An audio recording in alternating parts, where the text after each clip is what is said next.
there are so many takeaways from the thing, but the biggest one is the power of these reconciliation trips. When I say that, bringing back Vietnam veterans and or their families back to Vietnam, mostly to battle sites. The one that I witnessed, honestly, one of the most powerful things I've ever seen in my life. A woman named Nikki Davis, whose father was Medal of Honor recipient Sergeant Rodney Maxwell Davis. She was 1 when he went off to war. She was just turned 2 when he was killed in action. He was killed in action when he jumped on a grenade to save 5 Marines' lives. He had known those men maybe 3 weeks. He'd been in country for 3 weeks. He was probably in his 20s, right?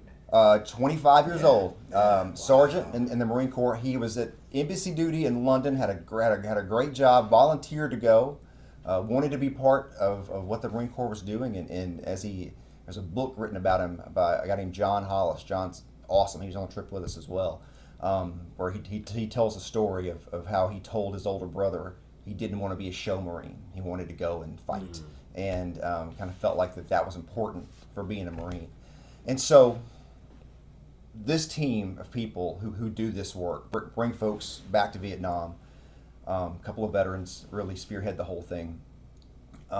They were able to find the exact location through some military historians, a map from some of the combatants, laying over satellite images and really lining it up and really pinpointing pretty close to dead on, this is where this happened. Right. Which is hard to do in some of those terrains because you got jungles and mountains and all the things. And so, real quick, is this an organization that does this, or was this a trip put together loosely that involved other organizations? It's a great question. So there's not an organization at this point. The people involved. There's a Marine Corps retired major who's done several of these, who was stationed in Vietnam when he was in, and that's an interesting story as well. And then there's a retired Army Colonel, Jeremy Bowling. He's from Chattanooga, went to Baylor, grew up in the East Brainerd area. He's done a couple of these now as well. And those two guys kind of at the middle of it, and John Hollis, who wrote the book I told you about, they're working on making this more of an official kind of a thing. Yeah.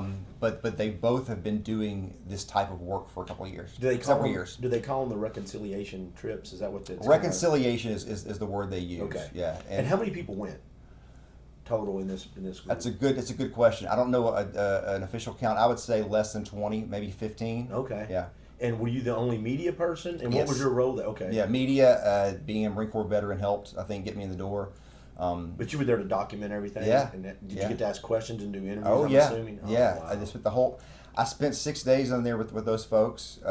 We did a couple of live reports from Vietnam, which was pretty interesting. But at the same time, I was just there just to capture video, and I'm still rolling out stuff that I shot. We still aren't finished. How many hours of video? I don't even know. I mean, a lot. Yeah. And there's stuff I've not even gone back and watched yet. I mean, literally. Have you found yourself going through the video you captured so far and going, oh, I forgot all about that. Oh my God, that sounded way better than I thought it did. Or Of course. Yeah. Yeah. That's cool. Yeah. You have moments where you're like, you know what you have generally, but go back and listen to it, like, oh, I didn't remember that part or him saying that. And I wonder, and then we'll talk about some more details, but as a media guy and a veteran, right, you're watching these videos back. So now you're back in the States and you're watching them back. Sometimes it's easy to miss. Now, sometimes it comes naturally, but sometimes it's easy to miss the power of what's going on in the moment because you're so busy on framing and is the audio good? Am I asking the right question? Am I staying engaged? Yep. And then you start watching it back when you can relax and your emotions are maybe more bare. Have you listened and watched some stuff and goes, oh my gosh, that was way more powerful than I knew? I don't know about more powerful than I knew. Yeah. I don't know how long we were there. Less than an hour at the battle site. The Khe Sanh Valley, where this happened, south of Da Nang. I'm out there with these. I mean, the U.S. ambassador to Vietnam is there with us. There's a lot of retired military officers and current military officers. A couple of men who fought in Vietnam are with us, and then 4 family members of Sergeant Davis are there, and so I'm literally. We kind of plan it out before we go. Okay, this is what it looks like. This is where you should go. You know, that kind of idea. And so I'm in the woods with a cell phone, is what I'm shooting this thing on a monopod, just kind of like crouched down on the side of this. It's a bomb crater. It's a couple 1,000-pound bomb that dropped in the war, and it's still this giant just hole in the ground. And I'm sitting there with just like just. Couldn't believe that I was experiencing what I was experiencing. Yeah. Like just seeing this where I was, and had 2 microphones on 2 people. How do you get audio from in the middle of the woods, in the middle of nowhere in Vietnam, in a bomb crater or whatever? You know, I had 2 microphones that I put on. Luckily, just got lucky that the people that I put the microphones on were in the middle of all the action, so we got great audio, everything, and so.